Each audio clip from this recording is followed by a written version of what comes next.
Subscribe કરો એ high news India channel ને પછી યુટ્યુબ એપ પર બેલ આઇકોન નું બટન દબાવો અને નિહાળો એ high news India channel.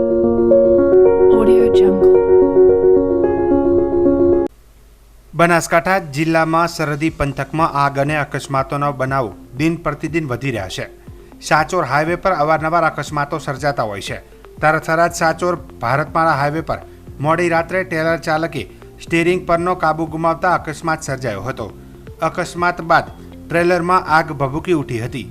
Tharad fire બ્રિગેડને call કરતા ફાયર ટીમ તાત્કાલિક ઘટના સ્થળે પહોંચીને ભારે જહેમત બાદ આગ પર કાબુ મેળવ્યો હતો। જેમાં થરાદ ફાયર ઓફિસર વિરમજી રાઠોડે ये है न्यूज़ इंडिया टीमनी साथे टेलिफोनिक वातचीतमां जणाव्युं हतुं के थराद साचोर हाईवे भारतमाळा हाईवे पर मागरोल नजीक मोडी रात्रे 4 वागे आग लाग्यानो कॉल आव्यो हतो। अमे अमारी टीम साथे तात्कालिक घटना स्थळे पहोंची पाणीनो मारो चलावी आग पर काबू मेळव्यो हतो। अमने जाणवा मळ्युं हतुं के रात्रे ट्रेलर चालक स्टीरिंग परनो काबू गुमावता ट्रेलर डिवाइडर साथे टकरायुं हतुं, जेना बाद आग लागी हती। गाड़ीना चालकने ईजाओ थता 108 मार्फते होस्पिटलमां सारवार अर्थे खसेडवामां आव्यो हतो।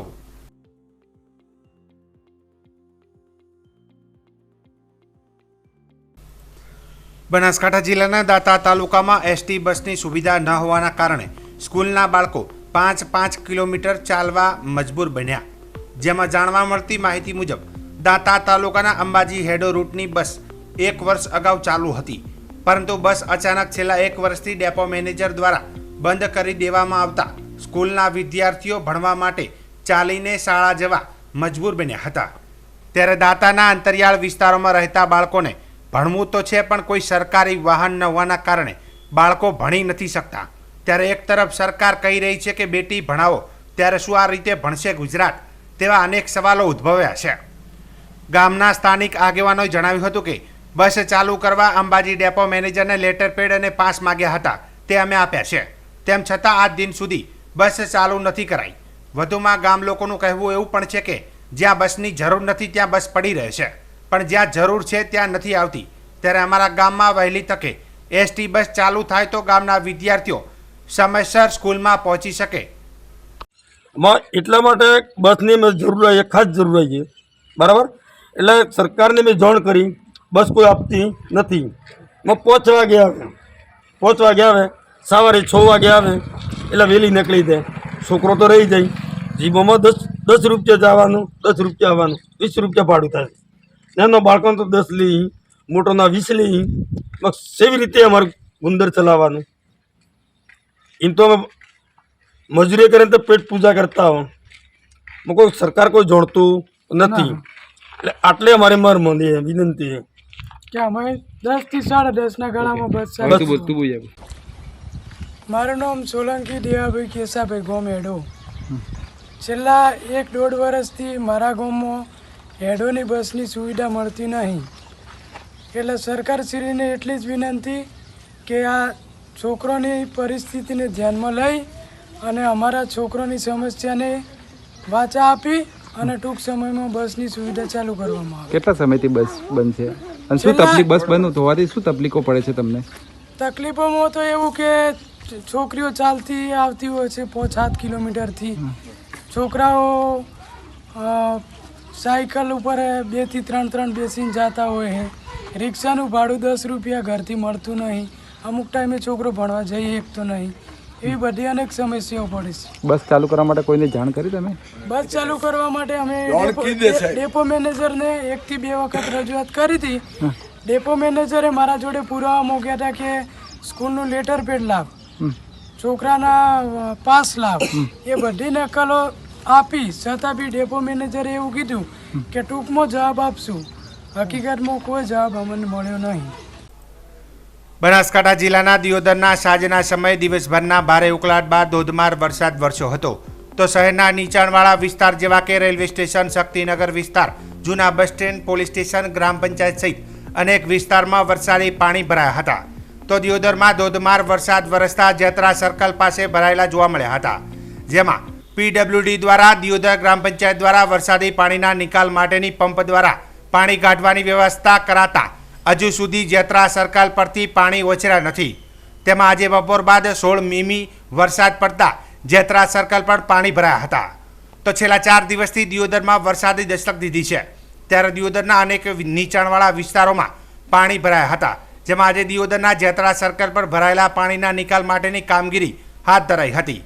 જેતરા સર્કલ પર 2 દિવસ પહેલા માર્ગ અને મકાન વિભાગ દ્વારા જેસીબીથી ગટરમાં પાણી નિકાલ માટેની કામગીરી કરતા પાણી પુરવઠા નર્મદાની પાઇપલાઇનમાં ભંગાણ સર્જાયું હતું, જ્યાં જેતરા સર્કલ પર નર્મદાનો પાણીની પાઇપલાઇન અને વરસાદી પાણી એક થઈ જતા દિયોદર શહેરના અનેક વિસ્તારના લોકોને પાણીની સમસ્યાને લઈને તંગી સર્જાઈ હતી. એક બાજુ સરકાર દ્વારા અનેકવિધ યોજનાઓ દ્વારા પાણીની સુવિધાઓ માટે અનેક યોજનાઓ બનાવી છે, ત્યારે દિયોદરમાં તંત્રની ઘોર બેદરકારીના લીધે આજે પણ 2 દિવસથી જેતરા સર્કલ પર પાણીની પાઇપલાઇનમાં ભંગાણ સર્જાતા દિયોદર શહેરના લોકોને મીઠા પાણીથી વંચિત રહ્યા છે. વહેલી સવારે દિયોદરના લક્ષ્મીપુરા વિસ્તારમાં મહિલાઓ પાણી માટે બેડા લઈને આમ તેમ ફરતી જોવા મળી હતી. સરહદી વાવ તાલુકાના ચોથા નેસડા ગામે ઉનાળો આવતાની સાથે જ જે પીવાના પાણીની સમસ્યા સર્જાય છે. જોકે અગાઉ પણ ગ્રામજનો દ્વારા લેખિતમાં રજૂઆત કરીને ચૂંટણી બહિષ્કાર ચીમકી પણ ઉચ્ચારી હતી અને ગામની અંદર પ્રવેશતાની સાથે ચૂંટણી બહિષ્કારના બેનરો પણ પાણી મામલે લગાવવામાં આવ્યા હતા. જોકે ત્યારબાદ તંત્ર હરકતમાં આવ્યું હતું અને ત્યારબાદ ટેન્કર મારફતે પાણી પહોંચાડવામાં આવી રહ્યું હતું. છેલ્લા 10 દિવસથી ફરી ચોથા નેસડા ગામે પીવાના પાણીની સમસ્યા સર્જાતા ગ્રામજનો સહિત શાળાએ આવતા નાના ફૂલકાઓ પાણી વગર હાલાકીનો સામનો કરી રહ્યા છે. જોકે બાળકોએ જણાવ્યું હતું કે શાળામાં પાણી આવતું નથી, ઘરેથી પાણીની બોટલ લઈને આવીએ છીએ, તે પણ પાણીની બોટલ ગરમ થઈ જાય છે. અમારે શાળામાં જમવું હોય તો વાસણ ધોવાની તકલીફ થાય છે, જમવા બેસીએ ત્યારે હાથ ધોઈ શકતા નથી, જેથી તંત્ર દ્વારા ગામની રૂબરૂ મુલાકાત કરી પીવાના પાણીની સમસ્યાનો કાયમી ઉકેલ લાવવામાં આવે તેવી માંગ કરી હતી. જોકે પીવાના પાણી મામલે ગામના બાળકો સાથે વાત કરતા જણાવ્યું હતું કે અમારે શાળાએ ઘરેથી પાણીની બોટલ લઈ આવવું પડે છે અને શાળાએ જમતી વખતે પણ પાણી ન હોવાના લીધે હાથ ધોયા વગર ખાવા ખાઈએ છીએ, તેમજ થાળી ધોવા માટે પણ પાણી નથી અને નાના બાળકો તો પાણી ન આવવાના લીધે શાળાએ પણ આવતા બંધ થઈ ગયા છે. અમારે પણ જો પાણી નહીં આવે તો અમે પણ શાળાએ નહીં આવે તેમ જણાવ્યું હતું. નમસ્કાર, મારું નામ છે યામિનીબેન પરમાર. હું ધોરણ 8માં અભ્યાસ કરું છું. અમારા ગામમાં પાણી આવતું નથી, અમારી શાળામાં પાણી આવતું નથી. અમે ભોજન કરવા બેસીએ છીએ ત્યારે હાથ ધોયા વગર ખાવા ખાઈએ છીએ. અમારી શાળામાં પાણી આવતું નથી, ત્યારે બાદ અમારા શાળામાં વૃક્ષો બધા સુકાઈ ગયા છે. અમે તરસી મરીએ છીએ. અમે ઘરથી બોટલો લઈને આવીએ છીએ તો અમારું પાણી ગરમ થઈ જાય છે. અમે વર્ગમાં બેસીએ છીએ તો તરસી મરી અને ભણવાનું છૂટતું નથી. નાના બાળકોને પાણી નથી મળતું, તે રોઈને ઘરે પાછા જાય છે. નમસ્કાર, મારું નામ છે શિવભાઈ રાણાભાઈ કલોત્રા. જ્યારથી અમારી સ્કૂલનું વેકેશન પૂરું થયું છે ત્યારથી અમારી સ્કૂલમાં પાણી આવતું નથી. અમે જમવા બેસીએ ત્યારે પણ થાળી ધોયા વગર ખાવું પડે છે. અમે જમવા બેસીએ ત્યારે હાથ ધોયા વગર ખાવું પડે છે. અમારા નાના ભાઈ બહેનો પાણી ના હોવાથી તરસે ઘરે જતા રહે છે. અમારું ઘર અહીંથી બહુ દૂર છે, તેથી અમને પાણીનો બાટલો લાવીએ તો તે પાણી પણ ગરમ થઈ જાય છે. અમારા સ્કૂલના ઝાડવા પણ સુકાઈ ગયા છે, તેથી અમારા શાળામાં પાણી ના આવવાથી અમારા ઝાડવા પણ સુકાઈ ગયા છે. અમારે ચોથા નેસડા ગામમાં પાણી આવતું નથી. ભોજન માટે અમારે થાળીઓ હાથ ધોયા વગર ખાવું પડે છે. આજે તો દાખલો લઈને બીજી શાળાએ ભણવા જવું પડશે, કેમ કે અહીંયા પાણી આવતું નથી. પાણી વગર તો અમને ભણવાનું સૂઝતું નથી. અમે બીજે દાખલો લઈને જઈએ છીએ, કેમ કે ઝાડકો સુકાઈ ગયા છે. પાણી વગર બધું ઝાડકા બધા સુકાઈ ગયા છે. હવે અમે પાણી વગર શું કરીએ? અમારે ભોજનમાં તકલીફ પડે છે ને અમને ધોરણ 8માં પાણી વગર પણ પાણી લાવીએ છીએ પણ તો ઊનું થઈ જાય છે. તો અમે પાણી વગર શું કરીએ? એટલે અમે બીજે ભણવા જઈએ છીએ. કેટલા દિવસથી પાણી થયા? પાણી અમે વેકેશન ખોલ્યું તારુંનું પાણી જ આવતું નથી. નમસ્કાર, હું ચોથા નેસડા પ્રાથમિક શાળામાં ભણું છું. હું 8મા ધોરણમાં અભ્યાસ કરું છું. જ્યારથી અમારી શાળા ખુલી છે ત્યારથી અમારી શાળામાં પાણી આવતું નથી. તેનાથી મને ખૂબ તકલીફ થાય છે. અમારી શાળામાં જ્યારે અમે જમવા બેસીએ ત્યારે અમને તકલીફ થાય છે, કેમ કે હાથ ધોવા વગર પાણી પીવું પડે છે. અમે 2 કિલોમીટર દૂરથી આવીએ છીએ. અમારી શાળામાં પાણી આવતું નથી, તેથી નાના છોકરા નિશાળે આવતા નથી, તેમના માતા પિતા તેમને ભણવા મોકલતા નથી. તેથી અમે જ્યારે બાટલા લઈને આવે ત્યારે બાટલા ગરમ થઈ જાય છે. અમારી શાળામાં પાણી લાવો એની વિનંતી.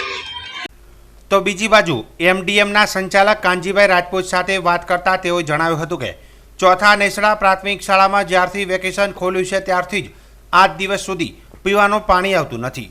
મધ્યાહન ભોજનની અંદર રસોઈ બનાવતી વખતે પાણી વગર ખૂબ જ હાલાકી ભોગવવી પડે છે.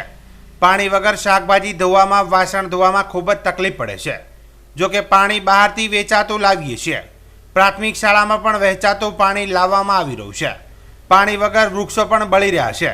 જેથી સરકારને નમ્ર વિનંતી છે કે તાત્કાલિક ધોરણે ચોથા નેસડા ગામની પ્રાથમિક શાળામાં પાણી પહોંચાડવામાં આવે. ચોથા નેસડા પ્રાથમિક શાળામાં હું રાજપૂત કાનજીભાઈ સુજાભાઈ એમડીએમ સંચાલક તરીકે ફરજ બજાવું છું. તો ચોથા નેસડા ગામની અંદર જ્યારથી વેકેશન ખોલ્યું ત્યારથી પાણી બિલકુલ આવતું નથી. અને મધ્ય ભોજનની અંદર રસોઈ બનાવવા માટે પાણી નથી. તો રસોઈ કઈ રીતે બનાવવી, થાળીઓ કઈ રીતે ધોવી અને ગમે તે વાસણ ધોવા માટે પાણીની ખાસ જરૂર છે. અને પાણી બહારથી લાવવામાં આવે છે. અને પાણી બહાર વેચાતું અહીં શાળાની અંદર નમાવવામાં આવે છે. અને બાળકો, નાના નાના બાળકોને પીવા માટે પાણીની ખૂબ જ તંગી પડે છે. તો સરકારશ્રીને વિનંતી છે તંત્રને કે જલ્દીથી જલ્દી પાણી શાળાની અંદર, ચોથાની શાળાની અંદર પાણી પૂરું પાડે એવી અમે આશા રાખીએ છીએ. અને બીજું કે આ 10 દિવસથી અમે લાઇનની અંદર ખૂબ મહેનત કરી અને છતાં શાળાની અંદર લાઇનની અંદર પાણી નથી. તો પાણી ક્યાંથી લાવવું? એટલે ખાસ કરીને એ વિનંતી છે કે તરત ને તરત પાણી છોડવામાં આવે અને શાળામાં પાણી પૂરું પાડે એ 2 હાથ જોડીને સરકારશ્રીને વિનંતી કરવામાં આવે. જોકે સમગ્ર મામલે વાવ પ્રાથમિક શિક્ષણ અધિકારી સાથે યેહે ન્યૂઝ ઇન્ડિયાની ટીમે વાતચીત કરી હતી અને જણાવ્યું હતું કે આ સમગ્ર મામલે અમારી કચેરીએ કોઈપણ જાતની અરજી કે રજૂઆત આવી નથી. તેમજ મીડિયા મારફતે અમારું ધ્યાન દોરતા તાત્કાલિક ચોથા નેસડા પ્રાથમિક શાળામાં પીવાના પાણીની સુવિધા ઉપલબ્ધ થાય તેવા માટે પૂરતા પ્રયત્ન કરવામાં આવશે. પાણી પુરવઠા કચેરી તેમજ લાગતા વળગતા તંત્ર સાથે સંકલન રાખી પ્રાથમિક શાળામાં બાળકોને પાણી તાત્કાલિક મળી રહે તે માટે પૂરેપૂરા પ્રયત્ન કરવામાં આવશે. ચોથર નેસડા પ્રાથમિક શાળામાં પીવાના પાણીની સુવિધા નથી એ બાબતની અત્રેની કચેરીએ કોઈ રજૂઆત મળેલ નથી. આચાર્ય દ્વારા પણ અત્રે કોઈ જાણ કરવામાં આવેલ નથી. આપના મીડિયાના મારફતથી અમારું ધ્યાન દોરતા અમે તાત્કાલિક ચોથર નેસડા પ્રાથમિક શાળાની અંદર પીવાના પાણીની તાત્કાલિક સુવિધા ઉપલબ્ધ થાય એના માટે પૂરતા પ્રયત્નો કરવામાં આવશે. પાણી પુરવઠાની કચેરી તેમજ અન્ય લાગતા વળગતા અધિકારીશ્રીઓ સાથે સંકલન રાખી અને પ્રાથમિક શાળામાં બાળકોને પીવાનું પાણી તાત્કાલિક મળી રહે એના માટે પૂરેપૂરા પ્રયત્નો કરવામાં આવશે. પાણી પુરવઠા અધિકારી સાથે યેહે ન્યૂઝ ઇન્ડિયાની ટીમે વાતચીત કરી હતી અને તેમણે જણાવ્યું હતું કે આ ગામ સરહદી વિસ્તારનું ગામ છે. ઉનાળામાં અહીં પીવાના પાણીની વધારે જરૂરિયાત હોય છે. અમારી કચેરી દ્વારા ટેન્કર મારફતે પાણી પહોંચાડવામાં આવી રહ્યું છે. ગામની સ્કૂલમાં જે પીવાના પાણીની સમસ્યા સર્જાઈ છે તે માટે અમે અમારી ટીમને આજે મોકલી છે. તેને તપાસ કરીને પાઇપલાઇનમાં મળ્યું છે કે લાઇન લીકેજ છે તે મને જણાવશે તેવું જણાવ્યું હતું. આપણે સાહેબ ચોથા નેસડા ગામે પાણીની સમસ્યા સર્જાઈ છે, જેમાં પ્રાથમિક શાળા તેમજ ગામની અંદર પાણી નથી આવતું એવી પ્રશ્નો ઊભા થયા છે, શું કહેશો? ચોથા નેસડા એ આપણી સરહદી વિસ્તારનું છેવાડાનું આપણું જે ગામ છે, જે તખતપુરા આપણું સબેડો છે, ત્યાંથી નિયમિતપણે પાણી ત્યાં મેળવતા હોય છે. ચોથા નેસડાની અંદર અત્યારે કોઈ વાર વીજકાપના લીધે અથવા તો કોઈ લીકેજ, માઇનર લીકેજ અથવા તો કોઈ જૂની લાઈન હોવાના કારણે, કોઈ વાર મૂળિયાના કારણે કોઈ વાર પાણીના પ્રશ્નો સર્જાતા હોય છે. તો ઉનાળામાં જ્યારે પશુધનની ત્યાં જરૂરિયાત પણ વધુ હોય છે, તો એના સંદર્ભે આપણે કોઈ વાર જ્યારે પશુઓના કારણે થઈને વધારે જરૂરત પડે અને ગામ લોકોની રજૂઆત હોય તો જેના કારણસર આપણે પાઇપલાઇન ઉપરાંત ટેન્કર પણ આપણે પાણી પુરવઠા માટે સપ્લાય કરીએ છીએ. અને જ્યાર સુધી આ સ્કૂલની વાત છે તો આજે મારા જોડે આ રજૂઆત આવેલી છે. સ્કૂલની અંદર પાણીના સંપથી ગામના પંચાયત મારફતે આંતરિક વિતરણ વ્યવસ્થા મારફત પાણી સપ્લાય કરવાનું આવતું હોય છે. છતાં પણ મારી ટીમને મેં ત્યાં જાણકારી માટે મોકલી છે કે સ્કૂલની લાઇનમાં કે કંઈ મૂડી હોય અથવા તો બ્લોકેજ હોય જે તપાસ કરીને આપને જાણ કરવામાં આવશે. મોટી વાત કરવામાં આવે તો ટેન્કર મારફતે જો પાણી સંપ સુધી પાણી પુરવઠા તંત્ર પહોંચાડતું હોય છે અને ત્યારબાદ સરપંચ કે ગ્રામ પંચાયતના લોકો તે પાણી ક્યાં આપવું અને કેટલું આપવું તે નક્કી કરતા હોય છે, ત્યારે ગ્રામ પંચાયતથી લઈને અનેક અધિકારીઓ એકબીજાની ખામી જણાવી દોષનો ટોપલો ફેરવતા હોય છે, ત્યારે લાગતા વળગતા તંત્ર સત્વરે શાળાના બાળકોને પીવાનું પાણી પૂરું પાડે તેવી લોકમાંગ ઉઠવા પામી છે. ગુજરાત સરકારના શિક્ષણને જન જન સુધી પહોંચાડવાના મહિલા અને બાળ વિકાસ યોજના અંતર્ગત ચાલતા ગુણવત્તાલક્ષી પ્રોજેક્ટ પાપા પગલી અંતર્ગત ભારતની સરહદે આવેલ છેલ્લો તાલુકો એટલે કે સોયગામ, જ્યાં આજે જિલ્લા પ્રોગ્રામ અધિકારી ઉષાબેન ગજ્જર તેમજ સીડીપીઓ શર્મિષ્ઠાબેન ચૌધરીના માર્ગદર્શન હેઠળ યોજાયેલ પ્રવેશ ઉત્સવ નિમિત્તે બેણપ સેજામાં નાના ફૂલકાઓને જે 3 વર્ષ પૂર્ણ કરી ચૂક્યા છે અને તેમને આંગણવાડીમાં આવકારી સ્વાગત કરવામાં આવ્યું હતું. આ પ્રસંગે બેણપ 1 થી 7 આંગણવાડી કાર્યકર તેડાગર બહેનો, 3 થી 6 વર્ષના નાના ફૂલકા તેમજ વિશેષમાં બહોળી સંખ્યામાં વાલીગણો ઉપસ્થિત રહ્યા હતા. આજના કાર્યક્રમમાં વિશેષ અતિથિ તરીકે બેણપ ગામના ઉત્સાહી સરપંચ પરાગભાઈ તેમજ ભણસાળી ટ્રસ્ટના મેનેજર રઘુભાઈ, ગામની માધ્યમિક શાળાના આચાર્ય CRC, શાળાના આચાર્ય આરોગ્ય અધિકારી ઉપસ્થિત રહી અતિથિશ્રીના હસ્તે ફૂલકાઓને યુનિફોર્મ તેમજ પાણીની બોટલ ગિફ્ટ આપવામાં આવી હતી. આજના કાર્યક્રમમાં PSC જોશી કાંતિભાઈ દ્વારા પાપા પગલી પ્રોજેક્ટનો હેતુ અને તેના થકી શિક્ષણમાં આવનાર સમયમાં થનાર લાભો વિશે વિસ્તૃત માહિતી આપવામાં આવી હતી, તેમજ સરપંચ દ્વારા પણ ચાલુ વર્ષ દરમિયાન શ્રેષ્ઠ આંગણવાડીને પ્રોત્સાહન મળે તે નિમિત્તે 5100 રૂપિયા દર વર્ષે આપવાની જાહેરાત કરવામાં આવી હતી. આ પ્રસંગે બાળકોનો મોં મીઠું અને કુમકુમ તિલક કરી આંગણવાડીમાં પ્રવેશ આપવામાં આવ્યો હતો. આજના પ્રસંગે તમામ નાના ફૂલકાઓને આઈસ્ક્રીમ તેમજ ચોકલેટ ગામના ઉત્સાહી શિક્ષક વિમલભાઈ વ્યાસ દ્વારા આપવામાં આવી હતી. આજના તમામ કાર્યક્રમનું આયોજન બેણપ સેજાના ઉત્સાહી મુખ્ય સેવિકા દિવ્યાબેન પોરાણીયા તેમજ PSC જોશી કાંતિભાઈ દ્વારા કરવામાં આવ્યું હતું. સબસ્ક્રાઇબ કરો એ હાઈ ન્યૂઝ ઇન્ડિયા ચેનલ ને, પછી YouTube એપ પર બેલ આઇકોન નું બટન દબાવો અને નિહાળો એ હાઈ ન્યૂઝ ઇન્ડિયા ચેનલ.